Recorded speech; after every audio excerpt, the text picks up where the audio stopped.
বারবার ফোনে চার্জ দেওয়াটা আমাদের দৈনন্দিন জীবনের বিরক্তকর কাজগুলোর মধ্যে একটি। বারবার ফোনে চার্জ দেওয়ার দুশ্চিন্তার অবসান ঘটাতে চীনের বেটাবোল্ট কোম্পানি নিয়ে এসেছে নতুন এক ধরনের ব্যাটারি। কোনো প্রকার চার্জ ছাড়াই এই ব্যাটারি ব্যবহার করা যাবে 50 বছর।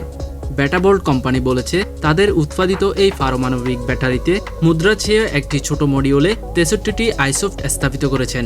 পরবর্তী প্রজন্মের ব্যাটারিটি বর্তমানে পরীক্ষামূলক ব্যবহার পর্যায়ে রয়েছে।